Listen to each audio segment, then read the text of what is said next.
Welcome to Street Talk, the program that brings public meetings to your doorstep.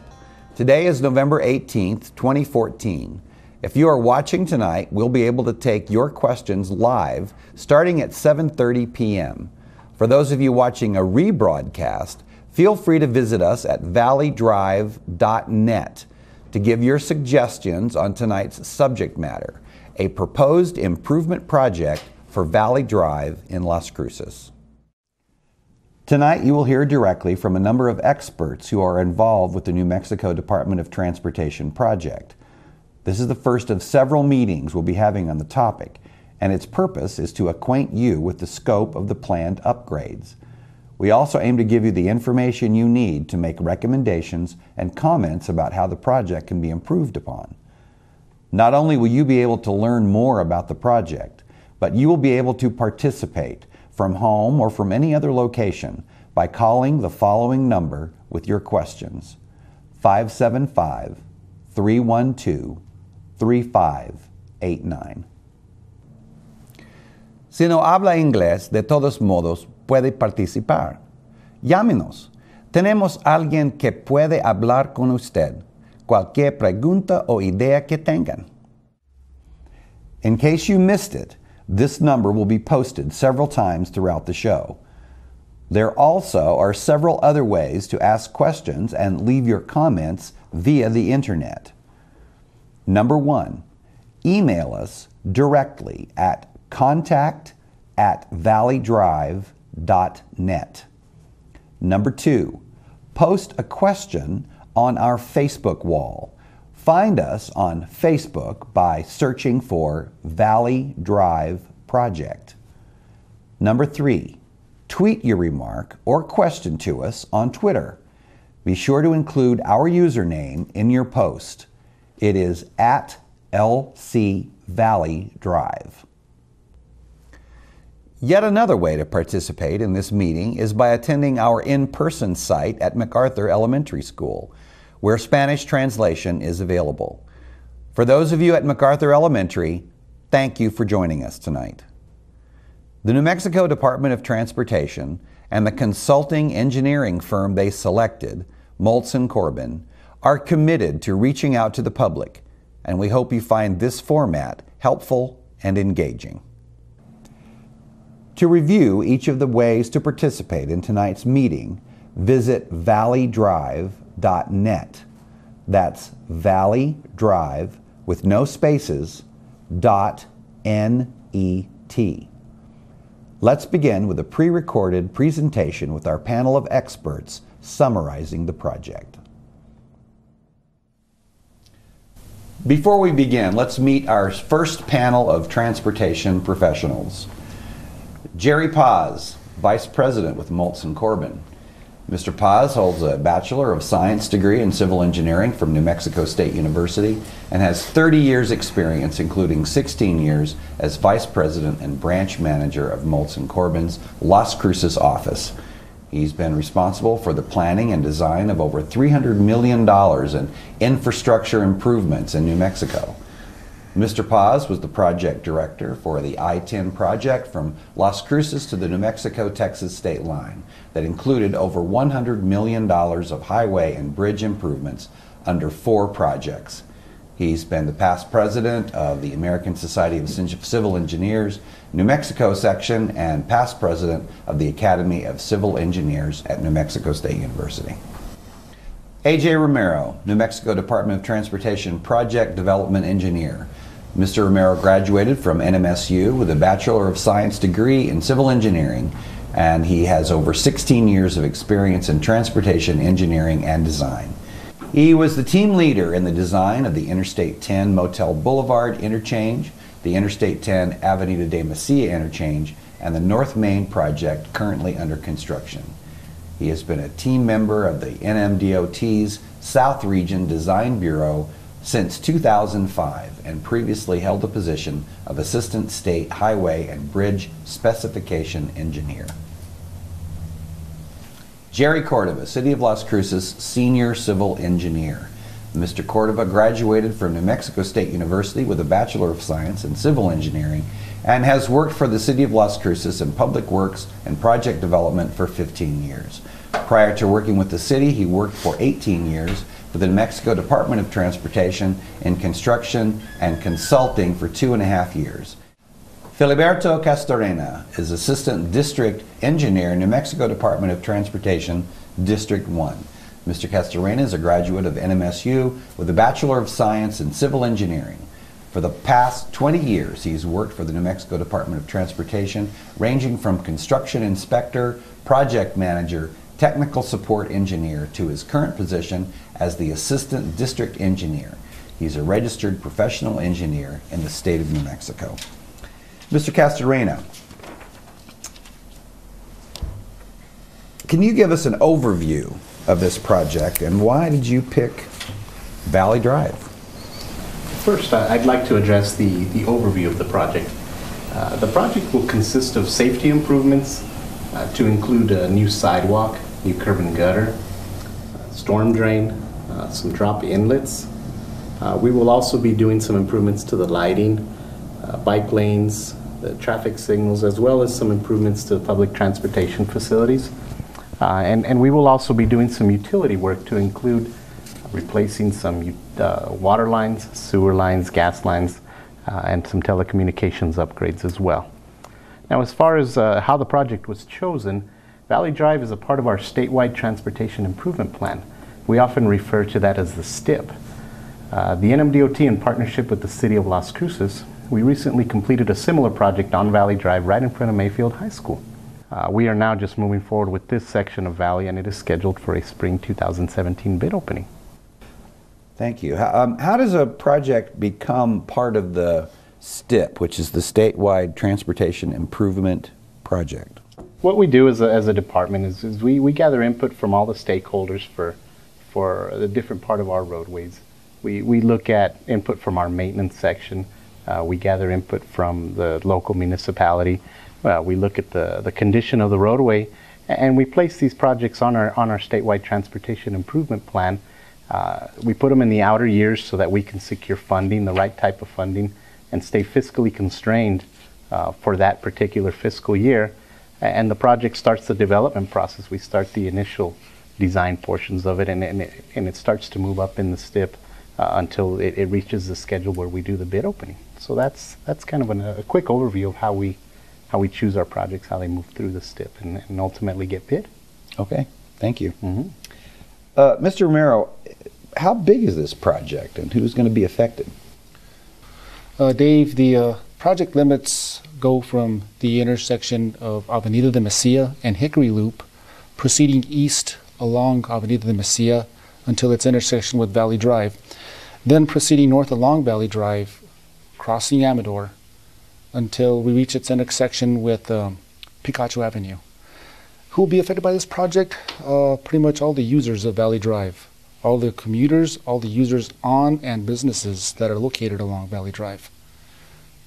This project is known as a regionally significant project, which means that its impacts won't leave the city of Las Cruces or the immediate vicinity. Okay, thank you. Mr. Cordova, this is a state project, so how did the city of Las Cruces get involved? Well, the city of Las Cruces has been lobbying the DOT for a project like this on Valley Drive for many, many years. Valley Drive is one of our major north-south corridors, and this corridor is needing some work on it to improve some of the lack of infrastructure for pedestrians like sidewalks. Also, Valley Drive is appropriately named. It's in the valley, it's at the bottom, and this is where we have a lot of our drainage issues. This is where a lot of the water from the east and west Mesa ends up. So we have numerous drainage concerns on Valley Drive that we would like to see addressed by this project. Mm-hmm. What are the specific contractual relationships between the city of Las Cruces and the DOT? Some of the things the city does is they operate and maintain the signal and lighting that will be built as part of this corridor. The city provides the funding for electrical power for the lights, as well as the operation and maintenance of the signals. We'll also be looking at drainage infrastructure and how we may be able to assist the NMDOT with them utilizing some of our drainage facilities that we have in place now. We'll also probably get involved with some of the maintenance activities of that drainage system once it's built. We're also going to be looking at utilities. We have lots of utilities in the roadway that we're going to be looking at as part of this project, whether we want to upgrade them, to upsize them for future, or whether they're just going to need to be relocated if they conflict with some of the things that are going to be built with this project. Also, we're going to be very interested in the final product of this roadway, because the city is considering a road transfer. Once the project's done, the city will inherit this roadway from the DOT and make it part of our system. Mm-hmm. Okay, thank you. Now I turn to our other Jerry Paz. Well, I hear the term corridor study. What is a corridor study and what does it encompass? Thank you, Dave. The New Mexico Department of Transportation contracted with our firm, Moles & Corbin and Associates, to do a thorough evaluation of this corridor from one end to the other. And so as a part of that process, we follow the NMDOT location study design procedures. And those procedures involve evaluating multiple alternatives. So we will look at different roadway configurations, intersection configurations, number of lanes, the medians, the sidewalks, the bicycle facilities. We'll incorporate all of these elements into various alternatives. We'll screen them out based on engineering and environmental considerations, and we will come up with a recommendation, and that's kind of the phase A-B process. We will also engage in the environmental process whereby we screen these alternatives based on maybe leaky underground storage tanks or archaeological sites or other features that are inherent of this corridor, and so that will help shape our decisions on what we'll be recommending, and that's called the phase C process. Once the environmental document is done, we will then complete it with a preliminary design. So we will lay out the construction plans up to a 30% level for construction. While we are doing the corridor study, we have to develop a purpose and need statement. And so the purpose and need statement is a federal requirement that looks at 7 different categories for justifying the construction of a project. Physical deficiencies, what's wrong with the corridor, what's broken, what needs to be fixed, is one of them. The second one is congestion. How much traffic is on the corridor and what do we need to improve the flow of cars within the street. We'll look at safety, accidents that have occurred. You know, there's been deaths on this corridor, and so we want to minimize the fatalities, minimize the crashes, if we can do that through the geometrics and the design of the project. We'll look at system connectivity. How does this project tie in with other projects? AJ referred to the Avenida de Mesilla Bridge, so that'll be one connection point that will tie into other projects. Filiberto mentioned the North Valley project, so we'll be connecting this project in the Boccaccio area with that. So we'll look at how this project connects with the entire system and not just a little piece of road by itself. The next element we'll look at is access. How do we get onto the road and how do we get off the road? And that's a big deal here on Valley Drive because right now there's not a lot of curbing that's occurring, and as we start to add curb and gutter and sidewalk, we're going to be restricting some of the access that some of the businesses receive. So we'll be needing to coordinate that. We'll need to make sure that our access management plan is convenient for the businesses, but also provides the safety that's needed.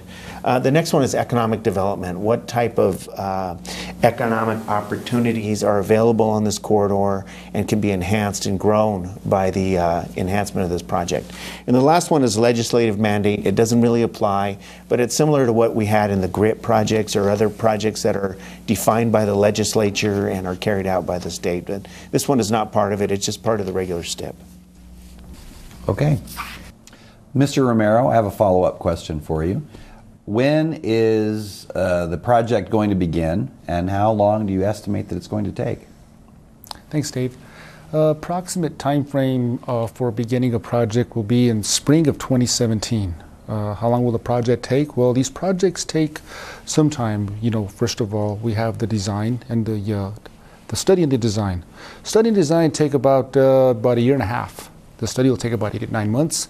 The design will take another 8 to 9 months. Construction, I'm thinking about another year. We have a comparable project currently under construction, North Main, which was given 320 calendar days due to the complexity of the project. However, this project, it's longer. It's a tad longer, but it's not as complex due to the fact that there's not nearly as many business. The business congestion isn't that great on this, in this corridor. Mm-hmm. Okay, thank you. Mr. Cordova, sidewalks to MacArthur Elementary, could that be fixed as a part of this project? Where we are missing sidewalk is on Valley Drive leading to MacArthur Elementary. As part of this project, it's one of the purposes of the project is to add sidewalks, so I'm thinking with this project we will be getting those sidewalks on Valley Drive. And in addition to that, the city is currently involved with a Safe Routes to School project in which we're upgrading the sidewalks along McPhee Street, which lead to MacArthur Elementary School. So once this project is done, I think the sidewalks will be in place and ADA compliant. Great. Well, I think the people in that area will be very happy about that. Filiberto, why does it take so long for the NMDOT to build a project, and can landscaping be incorporated in this? Certainly landscaping is something that's aesthetically pleasing to the public, and it certainly is one of the considerations we take into account when designing the project. So as we move through the design phase and we go through the different portions of design, we will consider landscaping throughout the corridor. So it will be our intention to include that in the design. Now, as far as the project taking so long, these projects are, as been stated before, they're complex and there's a lot of phases, there's a lot of things that need to be done. Ideally, we would like to close the entire road and build it quickly, but unfortunately, we can't do that. So what we end up doing is we build the project in phases. We build a certain portion, we maintain the traffic on the other side of the road. We also have to balance that with business access for emergency vehicles, and maintain traffic throughout all of that. So it's that balance of traffic flow versus productivity on the project that takes some time to do, and so that results in the project taking a little longer than what most people like, but it does go by fast. Well, I think we're always very appreciative when it's finished, but we wonder how long it's going to take. Absolutely. And people will be glad that you're going to try to make it look pretty with landscaping. So absolutely. That's good. Finally, Mr. Paz, another thing that people are interested in are going to include medians in the design of this project. Well, Dave, currently there are medians on Valley Drive for most of the corridor. There's some segments without medians, but from one end of the project to the other, we're going to look at the placement of these medians and their appropriateness in terms of spacing, and look for opportunities for turnaround locations, so that if you're trying to get to a business on the other side of the street and you're prevented by a median, that there would be a turnaround opportunity before the next major intersection. So we'll be looking at those type of elements.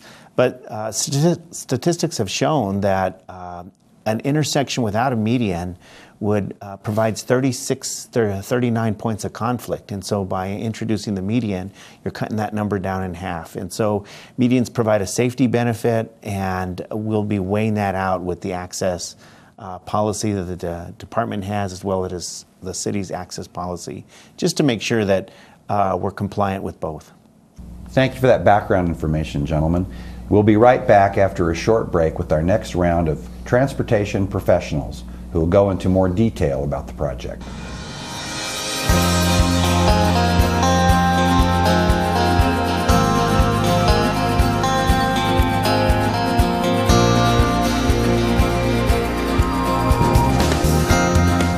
Welcome back to Street Talk. We're continuing our discussion of the upcoming Valley Drive Improvement Project, and we have 4 new transportation professionals to introduce to you. John Tashik, Environmental Specialist for Ecosphere Environmental Services. Mr. Tashik is an environmental compliance and permitting specialist who has provided consulting services in the Southwest since 1983. His expertise includes preparation of categorical exclusions and environmental assessments under the National Environmental Policy Act, or the NEPA, including the supporting reports and studies. Areas of expertise include NEPA compliance, transportation-related air quality and noise analysis, and public involvement activities. John has an MA in Community and Regional Planning from the University of New Mexico and a BA in Environmental Studies from the University of California. Matt Grush, Traffic Engineer with HDR Engineering.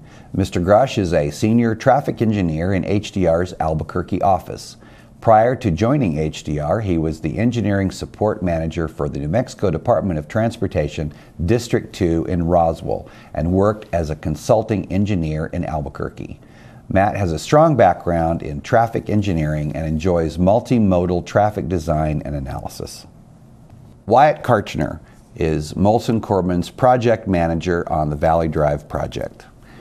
Wyatt Karchner is a native New Mexican and has lived in Las Cruces for the past 11 years. He's a professional engineer with a Bachelor's of Science in Civil Engineering from New Mexico State University and has 8 years of experience. He's been involved in the planning and design of over $140 million of infrastructure for the NMDOT. His recent projects include the I-10, I-25 interchange, the I-25 Missouri Bridge replacement, and the I-25 Cerrillos Road interchange. Harold Love, Assistant District Engineer, Engineering Support, New Mexico Department of Transportation, District 1.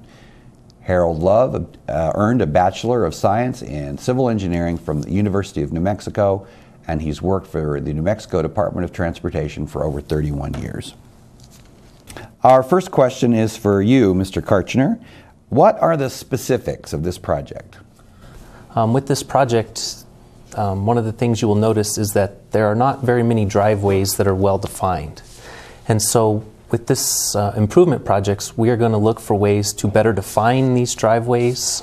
This will require us working with the project or with the property owners and with the businesses in order to get a driveway that is suitable for the business. Another thing we're going to look at is the location of the raised medians within the corridor. There are many locations throughout the corridor that already have raised medians, and these raised medians often require that somebody that's trying to go to a business that's on the other side of the street to do a U-turn.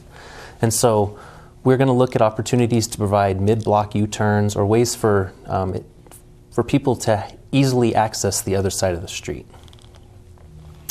Now, will this project help with street flooding after heavy rains? Yes, it should help with street flooding.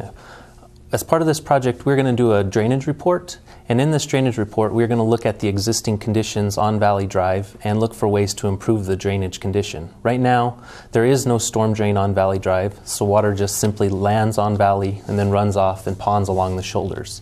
This is a place that we are going to work closely with the city of Las Cruces to see if we can utilize some of their infrastructure that they already have in place and look to see if we can develop plans that not only fix the local problem on Valley Drive, but maybe some regional problems that the city is having in the area.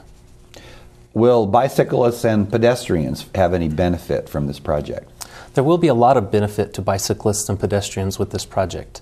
Valley Drive is heavily used by bicyclists, as is Avenida de Mesilla, which is New Mexico 28.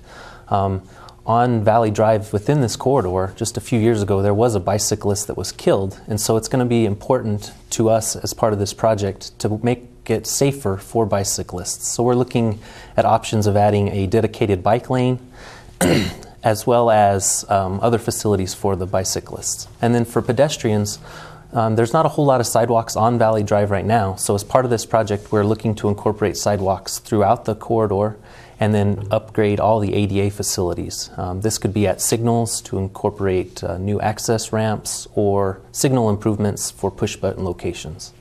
And then also, since this is a pedestrian route, there is a bus stop along Valley Drive near Hadley. And so as part of this project, we will look at ways to make this bus stop safer so that the buses can get off of the road so that people can easily unload and load onto the bus. Okay, thank you. Mr. Grush, How do you go about figuring out what improvements are needed? Well, the first things we do are we look for existing conditions. We obtain all the drawings from previous projects. Then we'll go out and do some traffic counts. There's 17 intersections that we're going to be counting at. From the traffic data, we look at how the roadway functions and what improvements may be needed. Crash data is part of the analysis, so we look for possible safety improvements. We look for where things might not have went well in the past and try to make improvements for the future. Okay. I know that business owners will have a question. What's going to happen to my driveway? Well, access management is quite important on a longer corridor. It improves traffic flow and safety. Management of access will be done through the NMDOT State Access Management Manual, along with any Las Cruces ordinances. We will go through and look at each address and see what needs they have. And each address will be provided an access off of the main highway. Along with access control to individual driveways, there may be a need for acceleration and deceleration lanes along the highway. During construction is another concern for property owners. Each property will have access during construction. There'll be special signs placed directing people to the point of access to these properties. So during construction, there'll be full access, and after construction, there'll be improved access along the highway. Right now, there's several locations where the access is not well controlled, and we would like to make improvements on that. Just out of curiosity, how does a traffic engineer measure congestion on a roadway? A good measurement that we use is called level of service. They're rated A through F, and there's two different types. There's an intersection level of service and a roadway level of service. The intersection level of service is based upon the delay caused by the traffic signal at the intersection.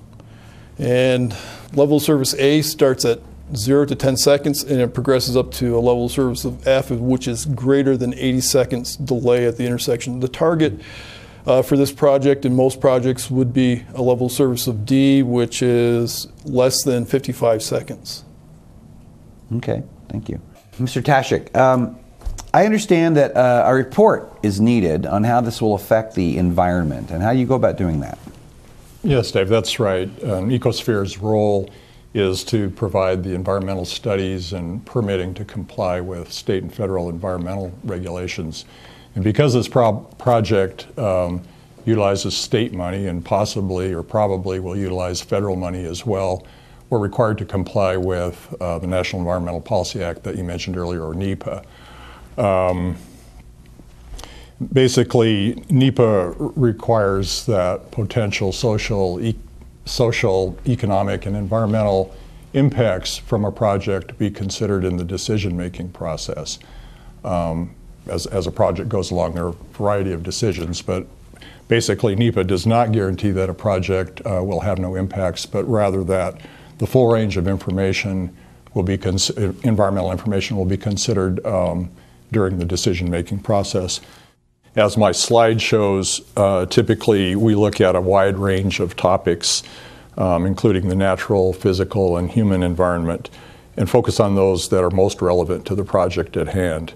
And that's what we do in the Phase 1AB part of the study. We try and identify constraints and opportunities in terms of environmental information that may affect the design. And for the Valley Drive project, we haven't done any of the detailed studies at this point, but some of the issues that we expect are issues related to access and circulation for business and other properties, both before and after construction. I think Jerry Paz mentioned earlier that there may be some issues related to soil and water contamination from old gas stations and old land uses of that type. There may also be some possible effects on the historic built environment. The project will also likely have positive effects, as Wyatt mentioned, on bicycle and pedestrian mobility and on drainage and the other benefits that have been discussed related to the purpose and need for the project. Because the project is expected to have a fairly low level of impact, we think that a categorical exclusion rather than an environmental assessment or environmental impact statement will be the appropriate level of effort for this project. Another part of the NEPA process and the New Mexico Department of Transportation location study procedures is to solicit public input on issues and concerns related to a project. And that's what we're doing here tonight. And there will be opportunities for further input as the design process goes forward. We're interested in the public's input on issues and concerns, but also design features and alternatives that they think are appropriate for the project, and also the criteria that they think that we should use to evaluate the alternatives. And so as the project goes on, we'll have an opportunity for more input, and I think you've already described the different venues through Facebook and Twitter and the internet, as well as written comments. So that's all I have. Thank you. Okay. Are there going to be any future meetings or any other opportunities for public input about this project? Yes, Dave, we expect to have meetings throughout the project, including individual meetings with stakeholders and people with an interest in the corridor, and a business advisory committee, so we have ongoing contact with the businesses that have access and other concerns. And we expect to have additional public meetings and possibly a public hearing at the end of the process. Okay. If I could ask Wyatt a little follow-up question, what other factors have to be considered when you're redesigning Valley Drive? There's a lot of other factors that we're going to study as part of this project. One of them will be a drainage report, where we'll look at the existing drainage conditions. I kind of talked about it earlier, and then evaluate ways to improve the drainage along the facility. Then we'll also do a geotechnical report. This geotechnical report will look for clay soils or collapsible soils or something that's going to cause potholes in the road. And this will also guide us in determining how thick our pavement needs to be. Other things that we're going to look at are surveys, just so we can pick up information of what's out there, where the sidewalk is, where a sign is, where access to a business is. And then we're also going to do utility mapping, so all the utilities that are owned by not only the city of Las Cruces, but maybe CenturyLink or any other utility company will be mapped. And then we'll also coordinate with all of the utility companies that are along the corridor to determine if they have any facilities that need to be upgraded, and see if we can't partner with them to get all the upgrades done at one time, rather than have it tore up for a little while and then 5 years later have a utility company come in and put in new facilities. And then once we're done, we'll also do preliminary design, which we will take the recommended alternative from the project and design it up to 30%. Okay, thank you. And finally, Mr. Love, can you elaborate a little bit on the schedule of the project? Well, once the consultant finishes the Phase A-B report, which takes up to preliminary design, then we go into final design, where the actual details of the project are put together. The final design will probably take about a year for final design. And with the final design, there's a lot of meetings that go with that, a lot of public involvement. And once that's done, then the project is ready to go to bid. And right now we have it scheduled to go to bid in spring of 2017. Okay. We'd like to thank once again our panelists this evening. Now, the first part of this program has been about hearing from the experts, but now we need to hear from you. The live Q&A is about to begin, so please call in your questions or contact us by email, Twitter, or Facebook. Thank you for your attention so far, and please stick with us as this meeting continues right after this little break.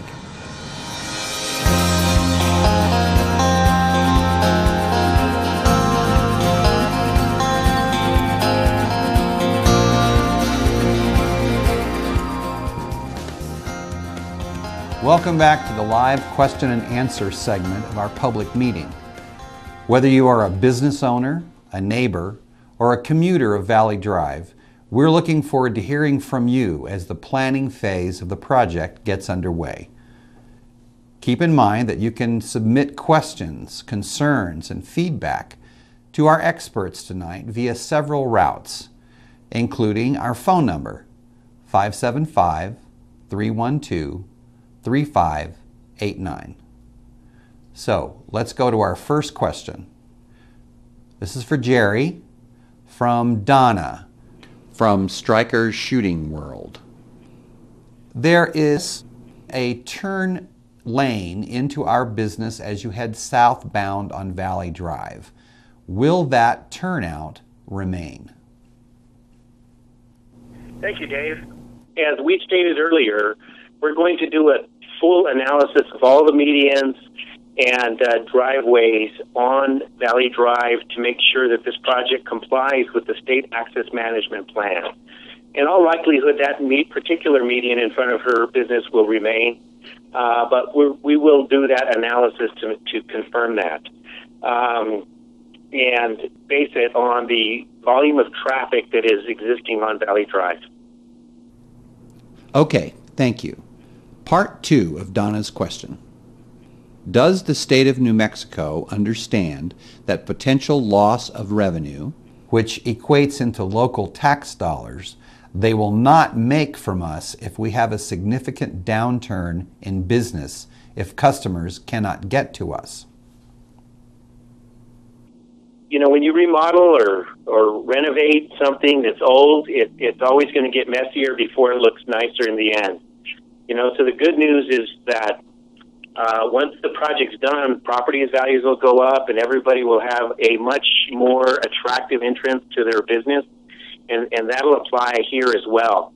Unfortunately, we have to go through that renovation stage and the construction stage to make that happen. And it will, you know, reduce the amount of revenue that the city might see as in terms of grocery receipts, tax from others. In terms of compensation for an individual, the state of New Mexico can't do that. There's an anti-donation law within the state that prevents the government from giving financial incentive to private property without there being a taking of any sort. So that would not be allowable. Okay. Donna has one more part to her question. Has NMDOT considered doing a portion at a time instead of tearing up the whole corridor as shown on the website map from Picacho to Avenida de Mesilla? And that's a good question. That's the type of question that we like to hear from the public, because what will happen, Donna, is that as we study this project, we might identify work segments for the contractor to work in so that they don't tear up the street from one end to the other. So as a design team, we can phase the project so that it's built in pieces so that it's not torn up all at once. And so that's something that we can discuss and put into the construction plan as a way to lessen the impact on the business. At all times, we will make sure that there's access to your business. And so it'll be under construction, it'll be messy, but we will make sure that at all times you'll have access to your business.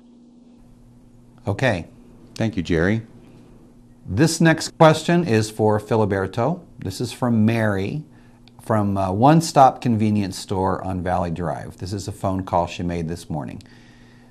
When will construction start? Dave, based on our current schedule, we anticipate the construction to start in the spring of 2017. Okay. Can I, as a business owner, survive the construction? This is part 2 to her question. Sure, Dave. The construction project will maintain access to all businesses along the project corridor. As in the past, when we've done urban jobs such as this, we always meet with the business owners We listen, we are responsive to their concerns, and we adjust during the course of the project to make sure that we are maintaining access to their business. We modify, we adjust so that we are responsive to their needs and make sure that they maintain access. Thank you. This is another question for Jerry. How will this project impact my business? One of the things I wanted to mention, Dave, early on, and we touched on it in the first part of the presentation, is that we would like to set up a business advisory committee. So we are going to go to your business again, door to door, and send out flyers and recruit you who have businesses along Valley Drive to provide input onto our project and listen to your concerns to see what we can do to minimize the impact of construction. Again, it's scheduled for 2017, probably the latter part of 2017. It'll go to bid for construction in the spring, but by the time it goes out to construction, it'll be the middle of 2017. So we have this time in advance to plan and to work with you to see how we can accommodate your business. We're going to affect it. We're going to put in sidewalks. We're going to make it a more attractive facility. We're going to put in curbing. And so that is going to restrict your driveway in and out, but we will work with you to make sure that driveway in and out is as best as we can within the guidelines of the state. Thank you. This question is for Loretta Reyes at our Answer Center.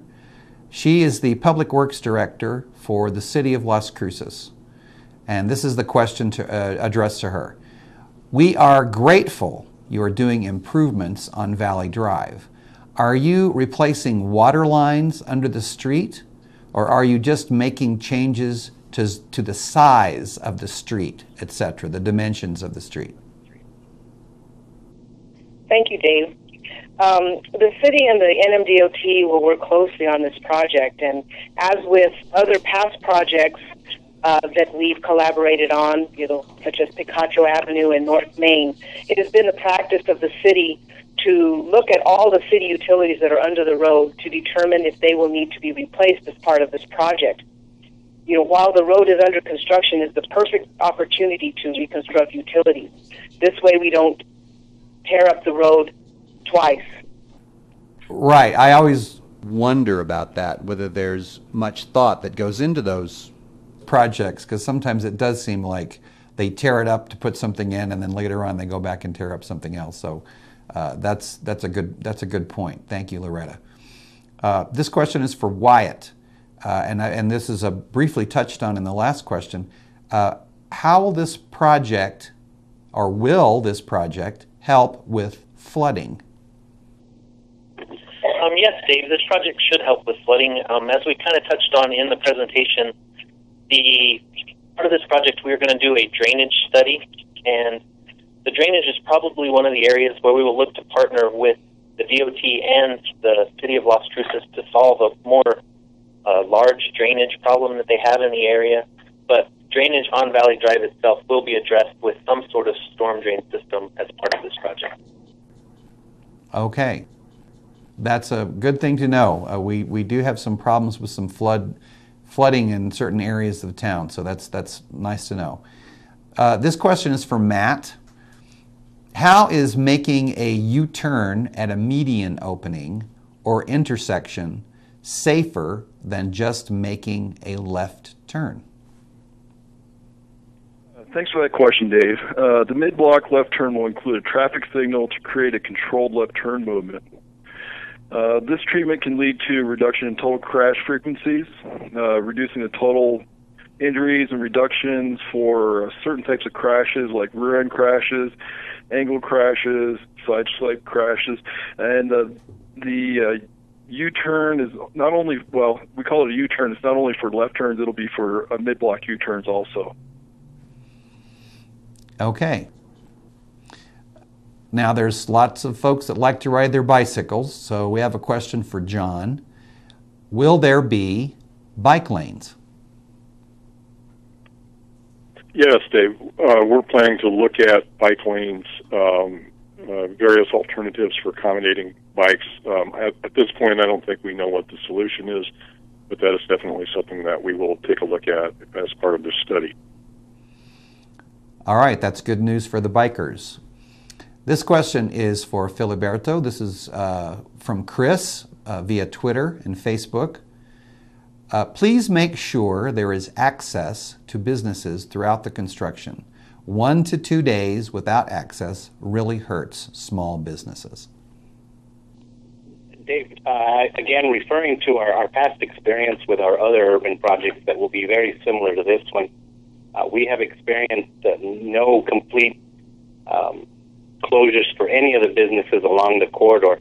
We really work hard to plan to redo the drive paths to businesses, and in some instances we do them half at a time, but in no instance that I can recall have we closed access to a business completely. So we are very confident that we will be able to maintain access to all the businesses throughout the life of the project. Well, I know obviously that a lot of small business owners are concerned about that, but it seems to me, my perception is that you pay a lot of attention to maintaining that business access during these types of projects. So I'm sure that will ease some of their concerns. Another question for Wyatt. This is from Eric on the phone. The Porter Lateral currently flows under Valley Drive. Will anything be done to make sure those who rely on water for irrigation from the Porter Lateral receive it? Yeah, Eric, we will work closely with EBID in order to make sure that the Porter Lateral and any irrigation ditches or canals that flow through the project area are maintained and that there is no impact to the irrigation season. Okay. Another question for Filiberto. I always get stuck behind a bus at a bus stop. Can something be done to have the buses off the road? Yes, actually, as part of the study, we will look at ways to incorporate a bus stop pull-out or a bus bay to allow the buses a place to load and unload. Okay, great. Another question for Jerry. Will this project require you to buy any properties? Dave, we're going to look at the final footprint of the road and what impact that will have on the existing right-of-way. Right now, looks like there's a lot of space out there between the existing road and the property limits where the fences generally are. And so we don't anticipate it at this point. Oftentimes at the corners of these intersections, we have to put a traffic signal or street lights or things that are utilities at the corner, and that sometimes requires that we get a little right-of-way at that spot.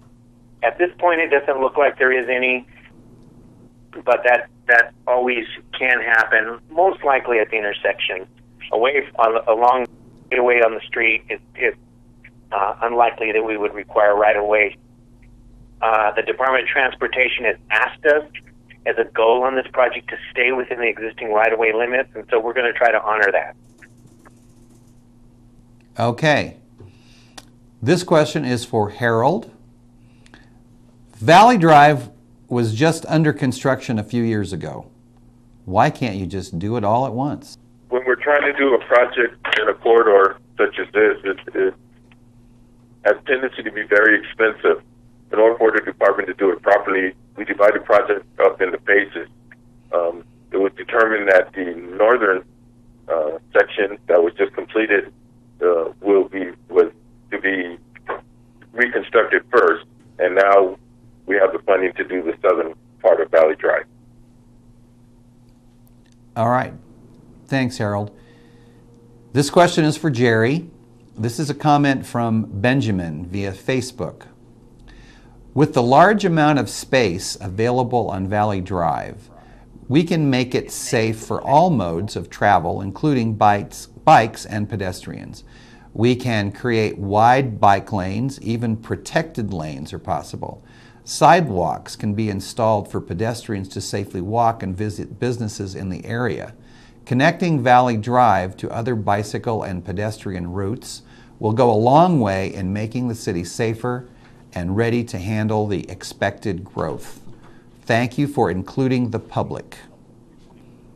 That's always a good question, Dave, because, you know, Valley Drive, when it was built 60 years ago, it was a through street. You know, we used to call it truck bypass. And so it was the street around Las Cruces, and it went up to Albuquerque and south with Main Street all the way to El Paso. So it was a through street, and it was built with cargo in mind, with long distance in mind, but we've urbanized. The city has grown around Valley Drive, and now there's more businesses on Valley Drive and more customers. I mean, Calichi's is a great example of a family-friendly business that is now on Valley Drive, and so accommodating pedestrians, bicyclists is always a goal on the project. The Facebook post very accurately points out that there is room to incorporate these facilities.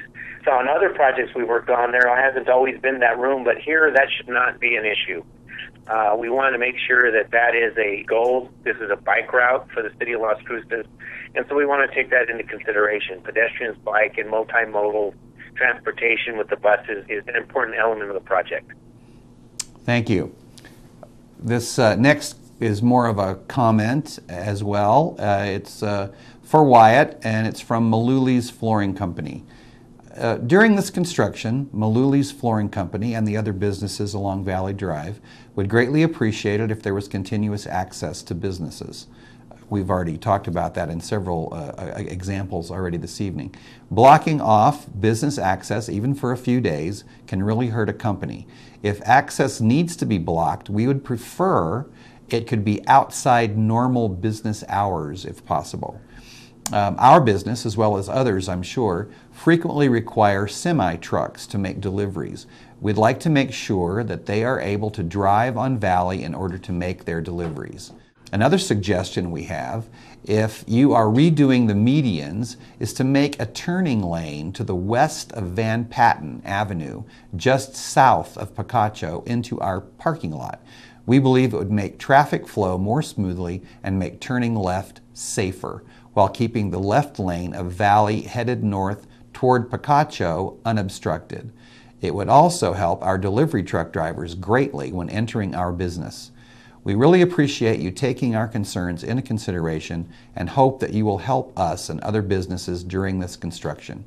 Thank you very much. So they seem to be very positive and have some good suggestions. Yeah, I think they do have some very good suggestions there, Dave. And we'll take all of those into consideration, and I think that'll be important to get our business community involved in this project because they're the ones that know the corridor better than anybody around. And so, as we've kind of touched on before, we are going to keep the access to businesses open at all times, and then access for their business will be important. And so we'll reach out to Malloy's Flooring and make sure that we get them involved in our business advisory committee. Well, I'm sure that's going to make a lot of business owners over there feel much more confident about this whole project. Another question for Loretta in our Answer Center. Valley Drive is in the city. Why is NMDOT doing this project? Thank you, Dave. Valley Drive is actually New Mexico 188, and this is a roadway that is under the jurisdiction of the New Mexico Department of Transportation, which means that it is owned and maintained by them, even though it is within the city limits. There have been discussions held between the city and the New Mexico Department of Transportation about a road transfer agreement once the project is complete.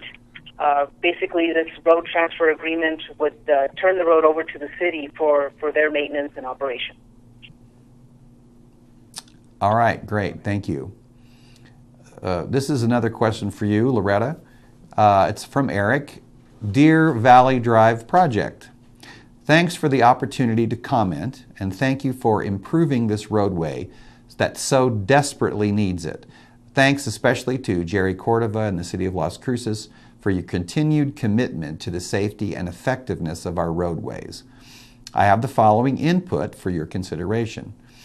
As you are likely aware, both Avenida de Mesilla and Valley Drive are Tier 1 facilities on the MPO In-Road Bicycle System Priorities Plan. As such, both are of the, quote, highest priority for bicycle facility improvements. Bike lanes should be designed in concert with expected traffic speeds and volumes.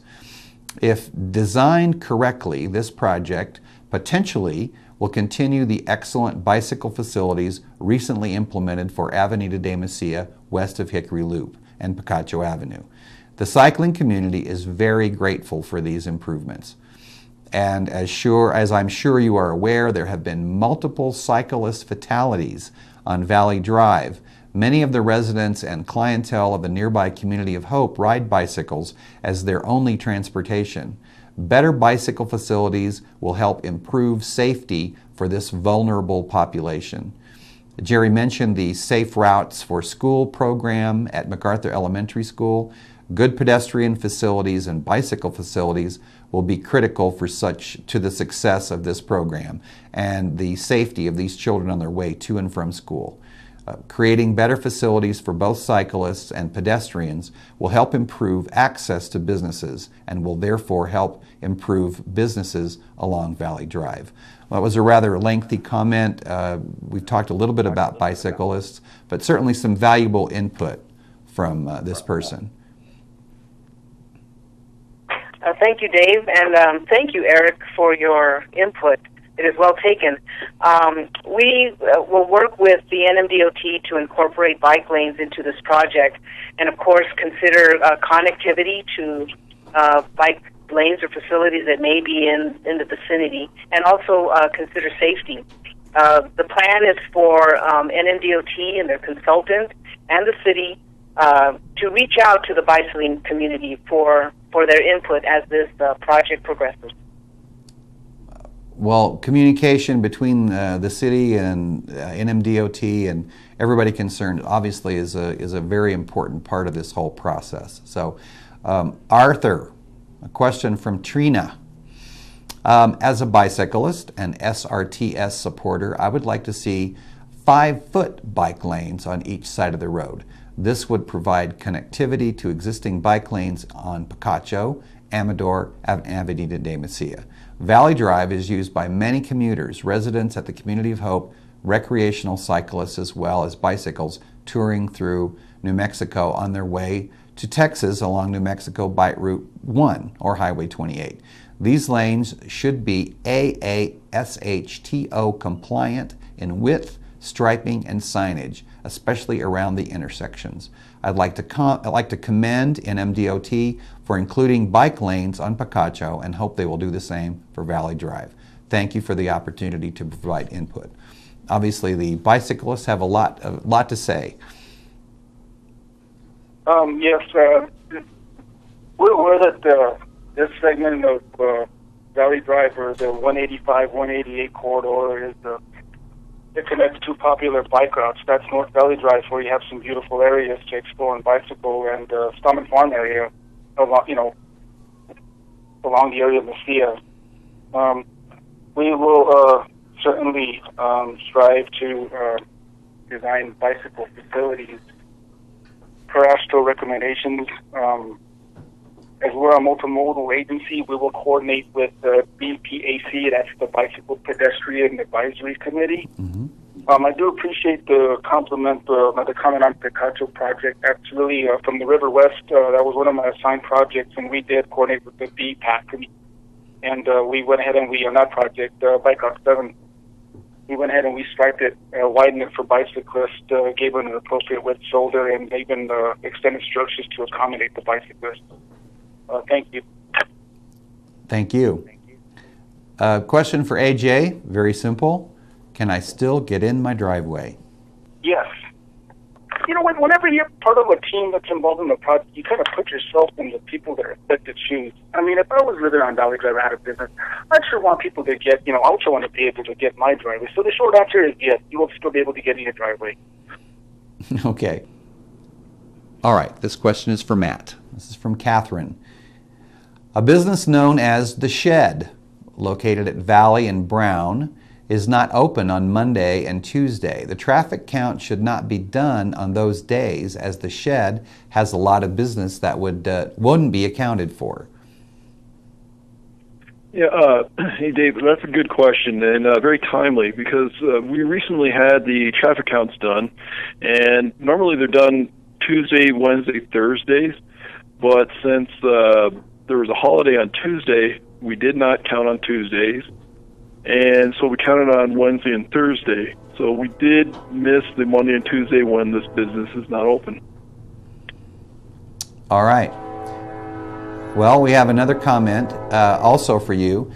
There's a lot of heavy equipment that takes the route from Amador onto Valley Drive and then towards I-10. This heavy equipment damages the pavement severely and should be accounted for.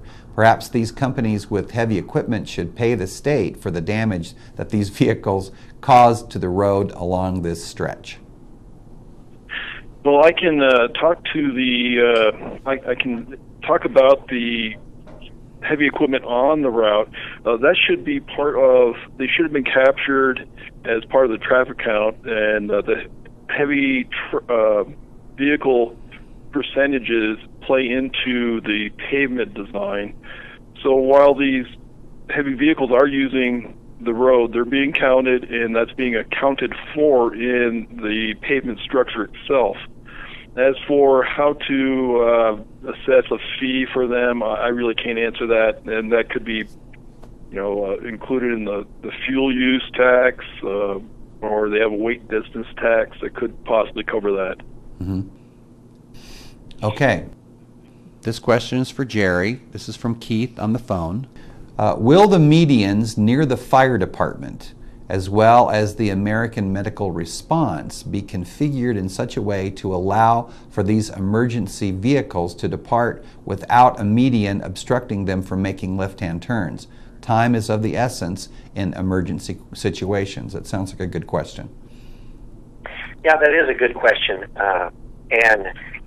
Keith, and absolutely, that's going to be a major concern. Life safety trumps kind of a lot of other decisions, even signal timing. And so I think it's important to make sure that the median, for instance, the fire station currently has a median that does protect it the way it's designed from other uses, and it really dedicates that median for the fire station. So that will be a consideration in our design, definitely.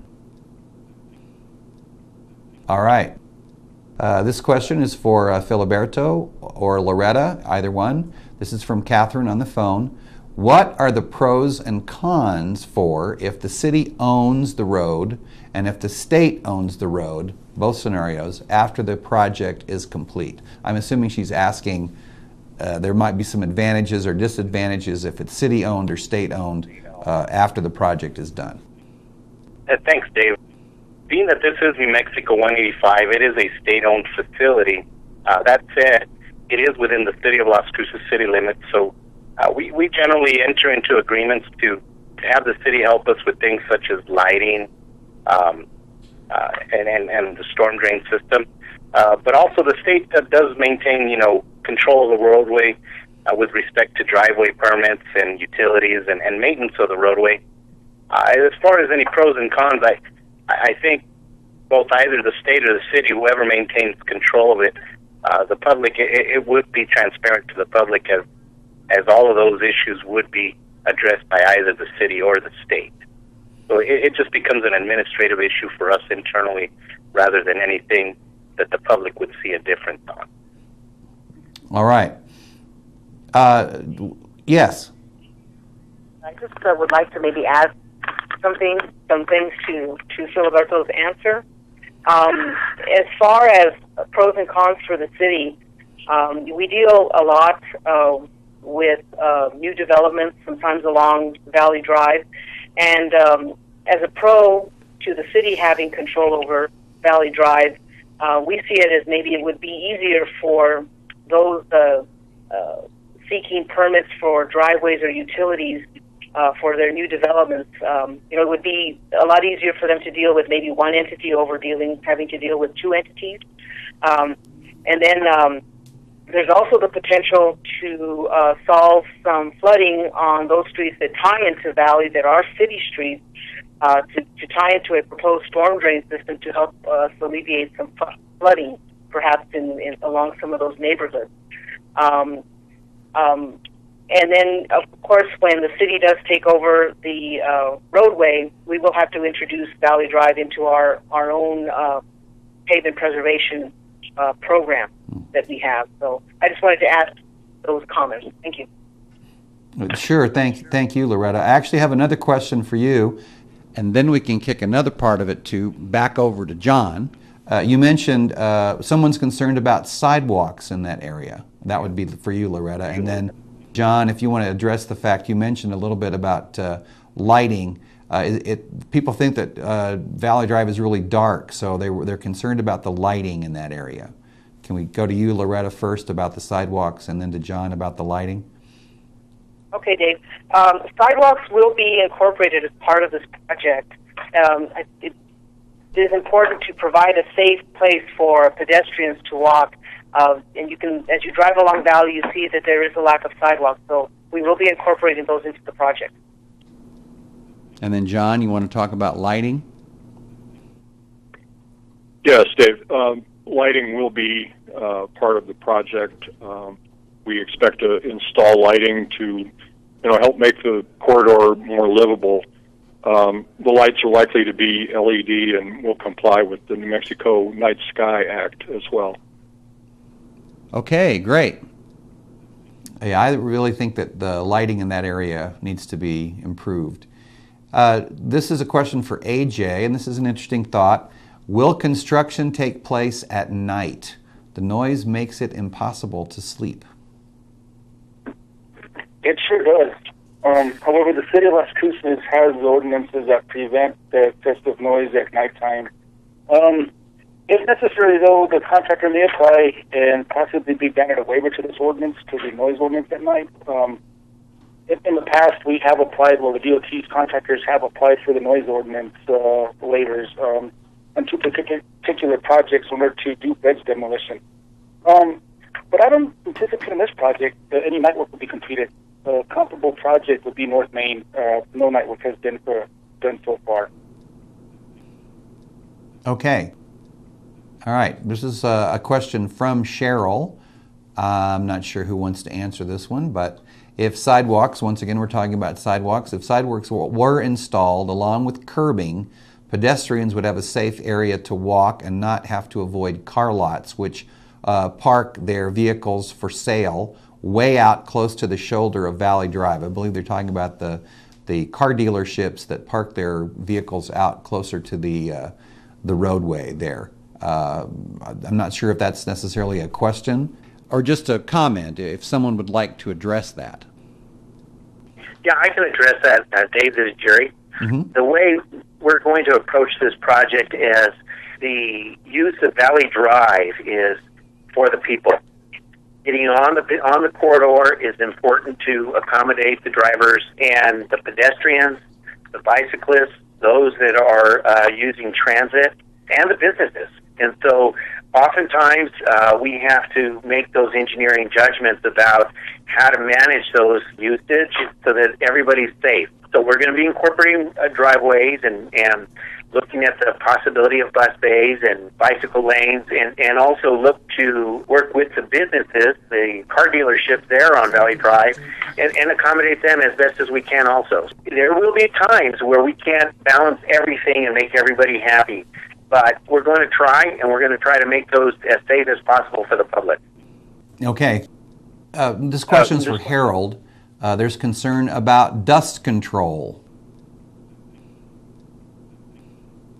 Yes, Dave.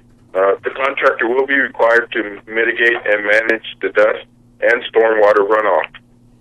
The dust mitigation and stormwater runoff mitigation is only required at the actual construction site and not for any other off-site.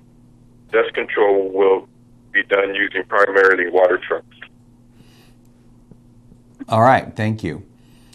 Before we go on, we'd like to take a moment to apologize to our audience for some technical problems we had at the beginning of tonight's meeting. Thank you for your patience, And thanks for your participation tonight. These are some great questions and comments. This next question is for Matt. Concerned about the speed on Valley Drive. People drive way too fast. Will the speed limit be changed? Well, at this time, that's not part of this project, so we won't be doing any speed evaluation. There's a mechanism for that. You can contact the New Mexico Department of Transportation's district engineer and request a speed study be done. And in that speed study, if they find that a majority of the people, like 85%, are exceeding the speed limit, and if they review the geometrics of the roadway and find that the higher speed limit is safe, it could be increased. Okay, so that won't be a part of this project, but there is a device where they can address those concerns. This question's for Filiberto. How many driveways will I get to my business? I guess this is individual business owners concerning how many entrances to their business they'll be able to have. Properties that front Valley Drive are assured one access point to enter and exit the property on Valley Drive. We will follow the NMDOT State Access Management Manual and use that as guidance in evaluation of all access. Okay, thank you. Wyatt, questions for you. With all the medians on Valley, it's hard to get to businesses across the street. How will this project help fix this?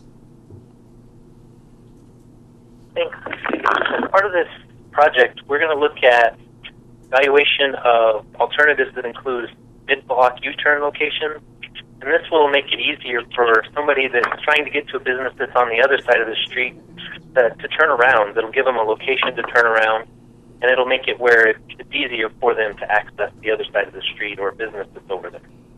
Okay, so while we're talking about medians, this question could be for Matt, I believe. How do medians make it safer? A raised median separates direction of traffic, so there's a physical barrier between opposing vehicles. It also allows for a space for left turn bays, median refuges for pedestrians who want to cross the road.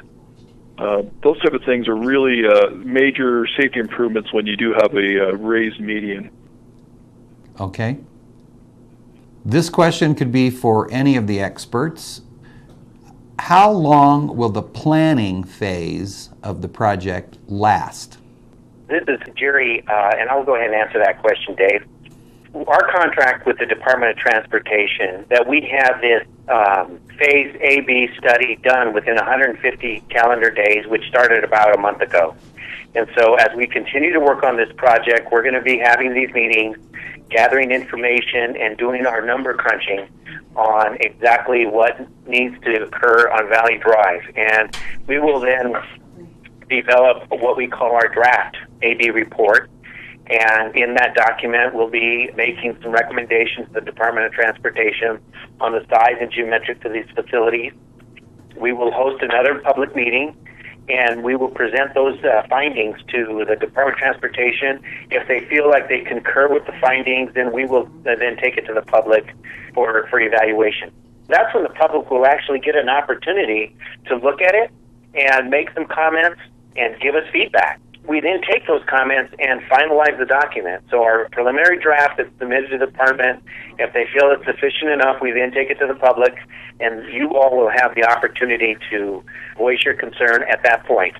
It'll be the first time that you'll actually see what improvements are being proposed and in front of your business. And so it'll be a little more robust, I believe, when that occurs.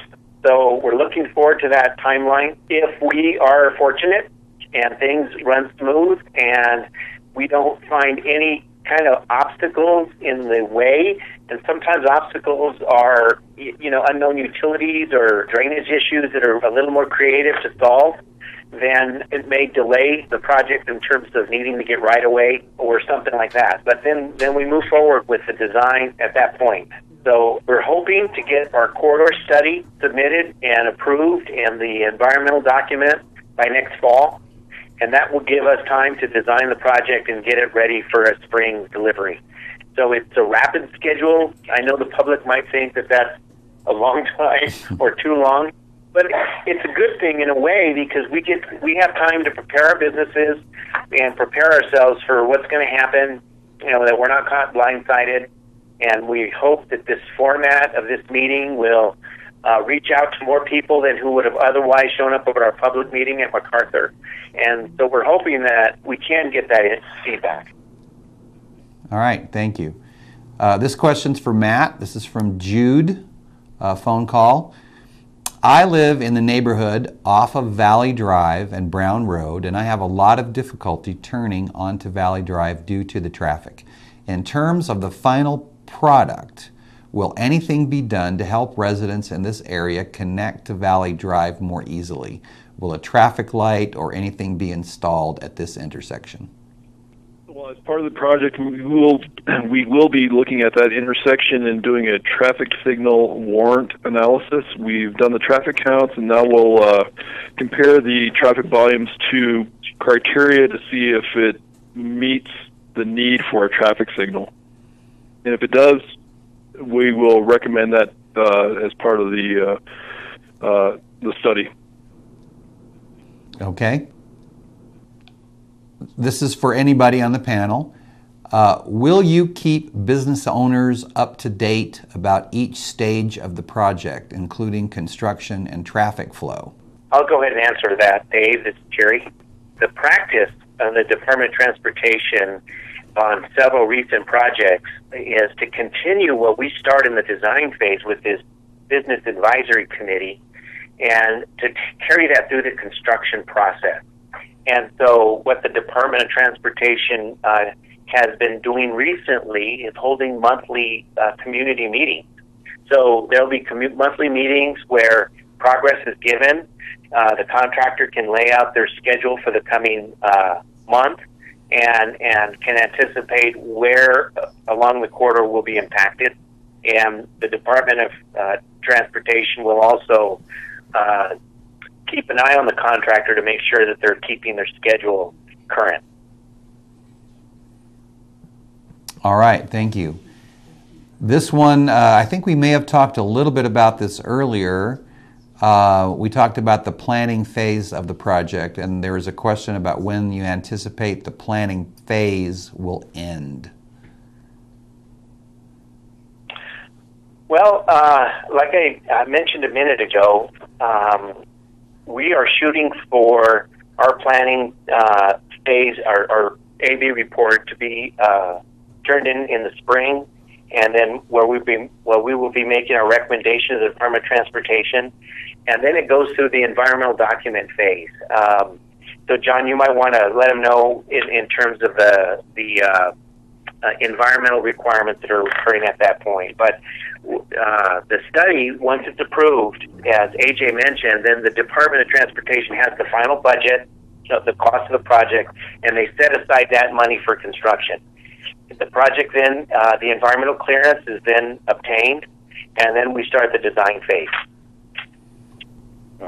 Typically we have, after the environmental document is prepared, we have a public hearing and we take more input, and then following that, the department makes a decision, which may include modifying the design or mitigation measures or changes in the project. But at that point, there's a decision, and then the project goes forward into the next phase of design. All right, thank you, John. This one I think sounds like a Jerry question to me. How will people be able to find out more information about the project? Well, Dave, as you mentioned on the program, we have a website that is valleydrive.net, and it's available for everyone to keep current on what's occurring. So as we complete our AB document, we'll be posting that on the website. When our geotechnical engineer completes their geotechnical report, we'll post that on the website. As we gather this information, we'll be posting it on the website so that people can access it, look at it, and review that information. So all that information will be made available to the public. We are going to have a business advisory committee, and we're going to have a stakeholder group that we'll be meeting with. And the stakeholder group includes agencies like EBID, the MPO, and law enforcement and fire departments. So we'll be meeting with stakeholders that are other professionals that are involved in the corridor. So that will be a part of our project, and we can post those meeting minutes on this website also, so that people, if they miss it, can show up. Okay, great. This question's for Wyatt. It looks to be a little bit complex here. This is from Frank, so we'll kind of go through it a little bit at a time. Would it be possible to build the road in segments, a block or two at a time? Dave, this is Steve. If I can clarify that a little bit. As part of the design, the project will be designed so that it is built in phases, as you described, so that the impact to any one part of the corridor is minimized. Okay. All right. So he goes on. Frank has some other thoughts. Instead of 3 days of 8-hour shifts of work being done, can work be done around the clock by 3 different crews working 8-hour shifts consecutively, so that work is being done for 24 hours at a time, cutting down on the startup and shutdown time for crews? I think we talked a little bit about that earlier as far as overnight working and things like that, which would require a waiver. But if you want to elaborate on that a little bit. Traditionally, we usually plan our working day and duration of the project just based on one shift of, for example, a 10-hour working day. Now, in the event that the project is behind or we encounter some unusual circumstances, we can and do sometimes go to extra shifts or working 24 hours a day, but that's more non-traditional than anything. We usually stick just with the one long shift during the day. Mm-hmm. Right. I mean, in special circumstances might be weather or circumstances like that, I'm assuming. There's another question here, another part to this question. Can a study be done to see the benefits of doing construction in this way and potential savings? You're referring to just a study to compare just working a 10-hour day versus working 24/7 is what I think you're referring to, correct? Yes. Going back to my initial comment, we do look at the working days, but again, we usually plan on just a 10-hour working day is usually what we plan on. So I guess that's something that could be done, but that's not necessarily something that's in the works. The design is the construction plans and specifications that the contractor bids to build a project. And as we get towards the end of that design phase, we always include as a part of our meeting a construction time evaluation.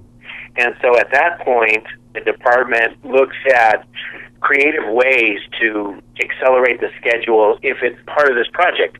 I think what the caller might be referring to is other projects where we had accelerated 24-hour shifts type work, and that greatly enhanced the construction of the project in a shorter period of time, the I-10, I-25 interchange being an example.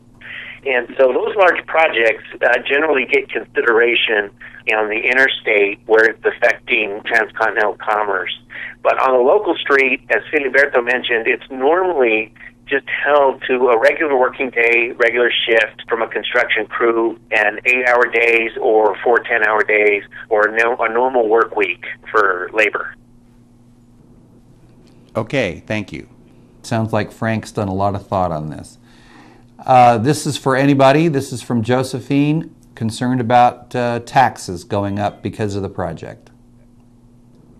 I'm not exactly sure how that would affect the income tax or grocery receipts tax or business tax. The project is funded by road funds that are budgeted by the Department of Transportation, and those road funds are already a part of their fiscally controlled STIP that Filiberto mentioned early on. And so that STIP is the department's budget, and we will be trying to stay within those limits. And so that's how the project's being funded. So there will be no local tax or a general obligation bond or other type of funding mechanism to pay for this improvement. It's going to come out of taxes that are already being levied.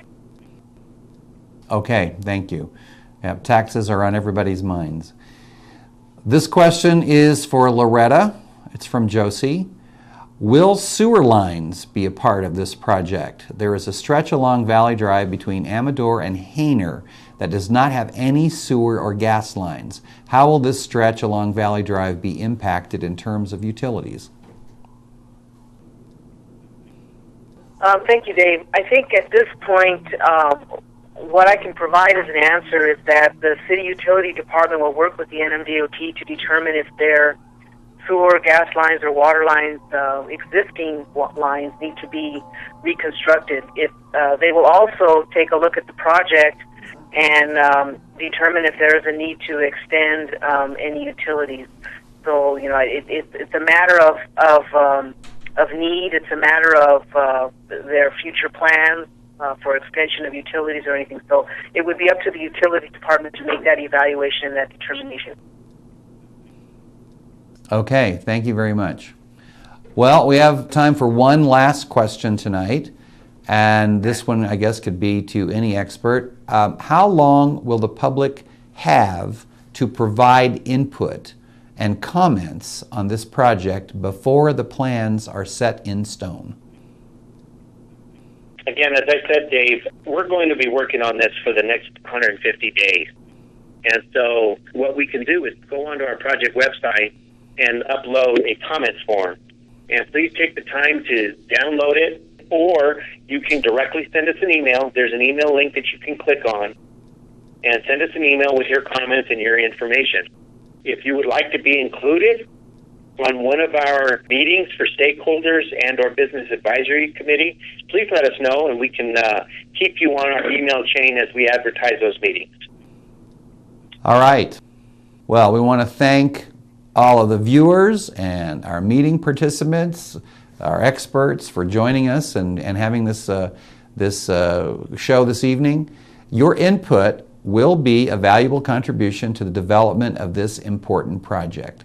And even after this meeting ends, you're still invited to submit feedback about the project. Send your comments to contact@valleydrive.net. That's contact@valleydrive.net. Once again, thanks to everybody that's been involved in this process this evening. And remember, your streets are your business.